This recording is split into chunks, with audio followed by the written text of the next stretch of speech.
Hello, Team DPS. I am Dr. Alex Marrero, your proud superintendent of Denver Public Schools.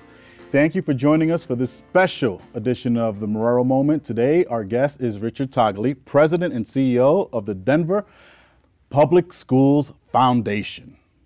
Welcome. Thank you. Thank you. Thank you for having me here. So you've been the president and CEO before we started recording. It's been a year now, no? Yes, wow, that's right. How time March flies. 1st, yeah, that's right. I remember when I met this young whippersnapper with so much connections and expertise out of Austin. Yes, Austin, Texas. During the interview process. That's right. That was in fall, right? That's right, In the fall. that's right. And we had to do a little finagling to get you over here. That's you were right. a hard bargain. Oh my God, but I am glad to be here. You're one of the reasons why I'm here. Oh, thank you. Thank you. I appreciate that. I'm sure that's not the case, though, right? It's because of what we're doing at Denver, and Denver being an incredible city, as Austin is, from what I've gathered. That's right. But CEO and president of the foundation, what does that entail? Please explain. Yes, as president and CEO of the Denver Public Schools Foundation, I work with our own board of directors to set a strategic fundraising plan that is aligned with DPS's priorities, especially now with the strategic roadmap. I want to make sure that your goals are supported through our local philanthropy or community engagement. And so, yes, that's basically my focus. Yeah, well, I appreciate that. I want to give you credit for those who are listening. You and a gentleman also from Texas, Michael Hinojosa, former superintendent of Dallas. That's right. I had the pleasure of interviewing him, not in this setup, in this format. It was via Zoom during the height of COVID. Right. And he said something so eloquent, but so practical and tactical at the same time around strategic plans. You said something similar. Yes. When we first started engaging in strategic conversations, you remember that. It was That's one right. of your board meetings. That's right. And you and him share the mindset of having a framework and something that is less rigid, that sometimes just collects dust on the shelf. That's or, right. as we learned during COVID, you have to pivot from. Exactly. Right? So a plan may seem great, but the flexibility, it's what allows you to be nimble. That's right. So you are one of the reasons why it's a roadmap as opposed to a strategic plan. Don't know if you know that. Well, thank you for that. No, my pleasure. And great company to be in with former Superintendent Hinojosa, proven leader who in the last stage of his career had that hard lesson learned. Right. Yeah, as we all did. Right. So Denver Public Schools and Denver Public Schools Foundation. Yes. Don't know if you noticed, I've Googled to see how many people are interested in speaking to me or yelling at me. And at times when I say, who is the superintendent of Denver Public Schools, I'm pleased to say that sometimes your name pops up. Oh. So there's a confusion. Okay. What's the difference between Denver Public Schools and Denver Public Schools Foundation? Sure. Well, let me focus first on the similarities. Oh, sure. We are both focused on students first. We're both focused on making sure the district is successful in making sure that pathways to success for our students are solid, are there. But the main difference is Denver Public Schools Foundation is its own separate 501c3 entity. And so we are able to fundraise, and mostly through private philanthropy. So private foundations, corporations, we really leverage the private resources, both financial and in-kind resources, to supplement what the Denver Public Schools tap into in terms of public resources. So our existence as a foundation allow you and other members of the school district to really have some sort of a public-private partnership approach to everything we do. Yeah, no. And I thank you and the foundation for that. It allows us to really attract and gain more support, but also get the resources that we need to complement. I'm sure we're going to get into that in a moment. But the access that you all provide is tremendous, so I want to thank you for that. Some will say, okay, a lot of school districts around the nation do not have foundations. Why does DPS have one? Yeah, it's a good question. I personally believe that all districts should have a foundation because there's three important functions that we have. One is we know that quality public education costs a lot, even beyond what the state and local resources and on top of the federal support that we get. We know that our schools now basically need also social emotional learning, family engagement, looking at social service supports that extend a family's capacity to provide a guidance and support to their children. And there's also like social pressures, right? Social challenges that students bring with them to the classroom. And this is why your vision around community hubs is very important. But that's not covered by much of what public resources bring to the table. And some research even indicate that quality public education could cost even upwards of $25,000, $30,000 per student, right? So our first function is to supplement what you're already doing in terms of public resources. The second function that school foundations have is to really engage the community, right? This is beyond giving dollars, but this is really giving time, having companies deploy their employees to come to schools and address specific school needs. And then the third function is we are able to, because we are independent, we are able to custom tailor how we fundraise based on what schools need, what individual schools need. And so this will go into our portfolio of funding in terms of what we do for classrooms within schools, what we do for actual school-wide initiatives, and what we do beyond schools. And this is where, for example, your Community Hub's vision, we're able to go out there in the community and bring those resources that you need to make sure they're functioning well. Well, thank you for your support when it comes to the community hubs. We had an incredible launch. It was well covered by the media, national attention. If you haven't visited, there are 6. Please make your way to one of the community hubs and realize what we're doing well beyond the confines of the 4 walls of a classroom. I love the way that you describe what the foundation does. Some may think, well, that sounds like a PTA, a PTO. Mm-hmm. In essence, that's a good comparison. Right. But just think for the district, yes. Tied to strategy. That's right. There are some who generate a tremendous amount at schools, some who do not at all, or do not have a fully functioning parent-teacher organization or association. That's right. We have a foundation that not only is for all of you, but also our business partners. So imagine when we tie it to strategy, that really will address the equity gaps we have in our systems. That's right.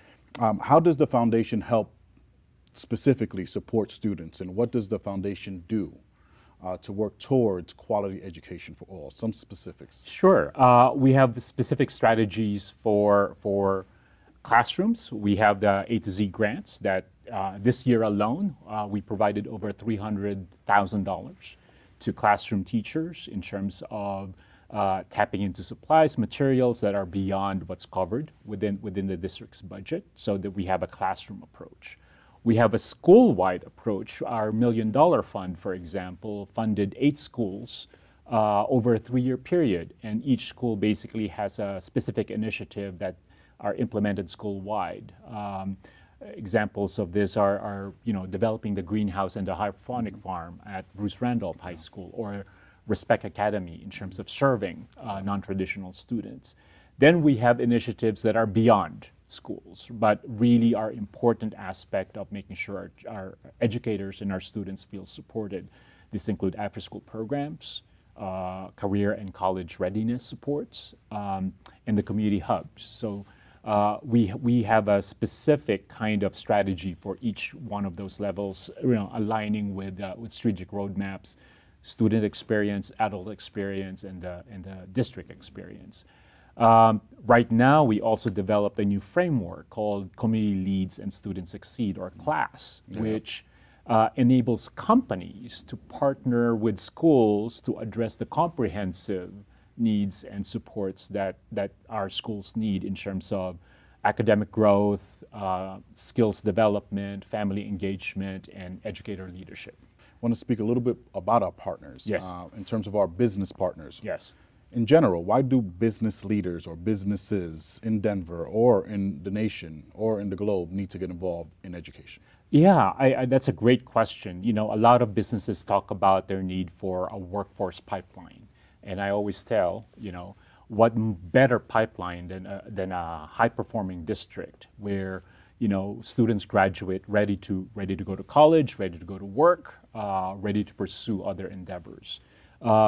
Business leaders also need to make sure that they're playing a role in making sure there's a community and school connection, right? Schools can't function within a vacuum. We're all functioning in terms of what's happening with our community. And in Denver, we have a lot of challenges from homelessness to affordability, and having the private sector, you know, partner with the schools to make sure that all of these challenges, if not addressed, are minimized, so that it will have minimal impact on our students, how are they achieving, and how our educators are performing in schools. And then the business sector also have this kind of employee base that can be deployed, right? They can be the school's volunteers, they can act as mentors and coaches to our students, but they can also act as thinking partners with our principals and educators. So there's a big role that businesses can play in making sure that we reach our district goals. And you know, we would love businesses to really invest in this district through the foundation. There's a lot of avenues, like I've said, in which companies can really invest in the district. They can do that through our initiatives or through our upcoming gala on April 18th. That's right. That's right. I've been a participant in that gala. Don't tell the crowd what I did. No, I said yes, and I embarrassed myself, but I'll do that again if you need me to. But tell us a little bit more about that event. Sure. Should be a night of celebration, but also a night on how the business leaders can show their appreciation to public education, most importantly, because it is one of the best fundraising events of the entire city and the entire year. So I had a great time. Looking forward to this one. Please don't embarrass me this time. But tell us a little bit more about that event, please. Sure. It's our biggest fundraising event. It's one of the biggest events here in this city with over 1,000 attendees. It's happening on April 18th.